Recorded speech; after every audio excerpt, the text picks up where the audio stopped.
While it may still be a couple months away, basketball fans can rest assured of one thing: NBA free agency will be returning in October. And thus begins another year in what is a beautiful annual cycle of small market fans getting their hopes up while big market fans reap the rewards. But here's a cold hard truth right off the bat. The 2020 free agency class is not your typical class. There is no obvious grand prize at the top. A LeBron, a Giannis, a Kawhi Leonard. That means every market, big and small, will be competing for lower tier talent. Luckily, there is depth to this class with everything from high-level starters to deep bench role players. What if I told you that there's a potential future all-star in this class, a hidden gem that just might get passed on for some of the higher profile names? In case you guys don't know, my name is Sam. I'm one of the hosts of the Timeline podcast. Over the next few weeks, I'll be breaking down who I consider to be the underrated talents of this free agency class. Everyone from blossoming young players to veterans who need a change of scenery.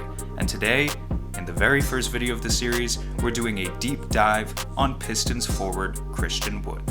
Let's get started.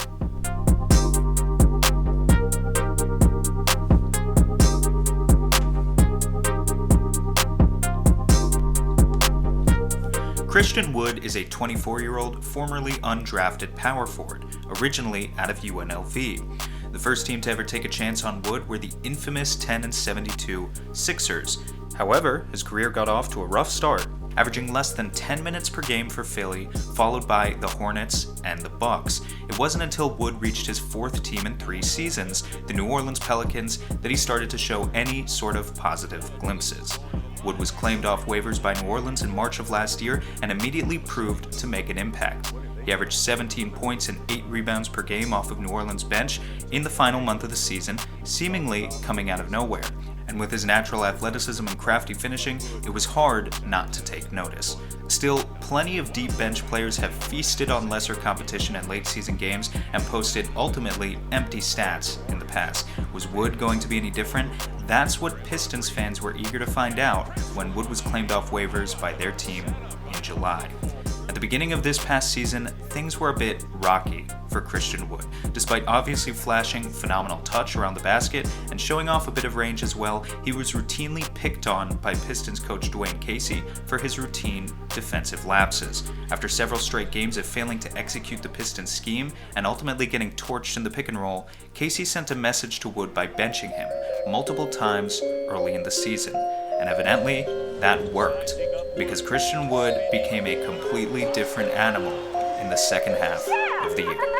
Pass for Wood, and Wood throws down a monster jam. There's another one from Wood. Christian from the corner. Long arms and a good leaping ability. Christian Wood is having the game of the life.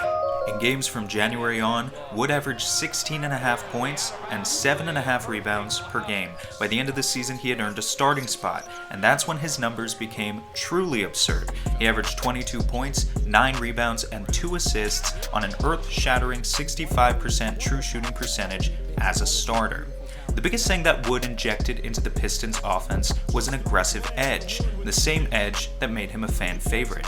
With his springy natural bounce and desire to destroy the rim on every possession, Wood is already one of the best finishers in the NBA. And that's not just hyperbole either. Synergy ranks him in the 96th percentile as a pick and roll finisher. He's got great hands and enough lift that it's not uncommon to see his head above the rim. But beyond that, the advantage of a guy like Wood is that he has all of the lob-catching potential of your typical rim-running 5, but in a faster, more nimble body. He particularly put that on display this season with the development of some dribble moves. There's nothing flashy about Wood's dribbling ability to this point. I don't want to advertise him as some sort of Kevin Durant clone. But he's not afraid to put the ball on the floor, and he also knows that defenses are at the point where they have to respect his shot. So his pump fake is effective, and when he senses a bit of space, he can use raw power to attack the rack. I particularly love plays like this where Wood is showing not only that he's an elite rim runner, but also that he's not afraid to initiate the play by dribbling into the handoff. It's simple, but it's a very telling sign that this is a guy who can take immense pressure off of your primary and secondary ball handlers. And on top of the finishing and the improved dribbling is the fact that Wood is now a knockdown shooter. He shot a career-high 39% from deep this season, ranking 86th percentile in the league in spot-up efficiency. He was particularly good from both the left and the right wing, shooting 45% from each of those zones, and that's exactly where you're going to want to place him as a pick-and-pop option. I hope so far that I've demonstrated the obvious value of Christian Wood. With his combination of shooting and finishing, he's guaranteed to be a highly efficient offensive player for years to come, and in many ways, he's a GM's analytical wet dream. But I also know what you're thinking. He's 6'10", wiry, and can jump with the best of them. With the NBA moving in the direction that it is, can he play center? Would he even want to play center? And the answer to that, I guess, is it depends. Just by virtue of having a 7'3" wingspan and a massive vertical, there's no doubt that Wood can rack up electrifying blocks. He averaged 1.5 blocks per 36 minutes this season, right on par with his career average. It's also a good sign that the Pistons' defensive rating was better with Wood on the floor this year, as opposed to when he sat. All that being said, the problem with Wood being your long-term 5 is that he's currently listed at a mere 214 pounds. That might not be much of an issue against the PJ Tuckers of the league, but against any true man-sized NBA center, he's gonna be shoved around. And in fact, that was absolutely true when Wood played the 5 this year. Whether it was failing to stop the momentum of a driving player, being shoved around in the post, or just getting plain out-rebounded, he wasn't able to contain the NBA's most massive threats. In his defense, that's true of almost every young big man. If his biggest weakness is that he needs to add more strength, then he's doing just fine in the grand scheme of things. Now, because of some of Wood's off-ball defensive weaknesses mentioned earlier, I would like to make the case that he may be better suited for staying right where he is at power forward. What we know about Wood is that he's unquestionably athletic, and he's unquestionably long. That actually makes him quite switchable in modern defensive schemes, and I want you to watch in these clips just how well he stays on quick guards like Chris Paul, CJ McCollum, and De'Aaron Fox. The point is that when Christian Wood is actually engaged, there are very few players that he can't guard. So given just how much Wood has progressed as a player in the past 12 months, I don't want to say that any part of his game would be impossible to develop.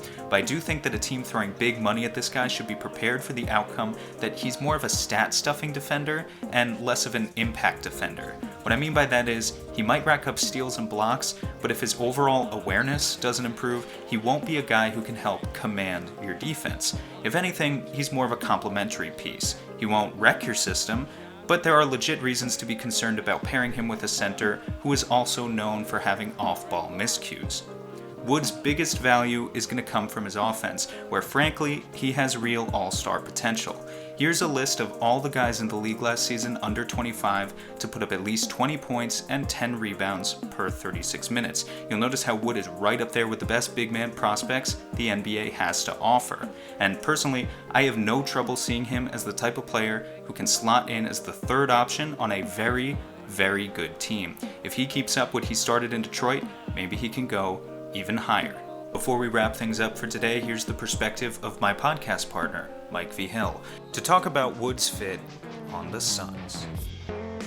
When I consider Christian Wood for the Suns, I consider two things. Is he a center, masquerading as a power forward? And how would he fit with DeAndre Ayton? For the first part, I spoke with Lazarus Jackson, who covers the Detroit Pistons. He has seen as much of Christian Wood in the NBA as anyone, and he considers him a power forward, especially on defense. When I look at the numbers, I tend to agree. I looked at his on-off stats when he played with Andre Drummond. Detroit was plus 3.2 with Wood and Drummond sharing the floor, and plus 4.1 with Wood and no Drummond, and an astonishingly low minus 5.6 with just Drummond on the floor. To me, this points to Wood working well with a center, and likely even better with a center more versatile like Ayton, especially now that he's shooting a 3 like a midi. All in all, Christian Wood is a young, potential future star, but definite high-end starter who is unrestricted. The confluence of events that has to happen for a young star to be available unrestricted at a position of need, all while matching the timeline of your young star players, is extremely unlikely. I would consider Christian Wood the number one target for the Suns this offseason. He's on the list.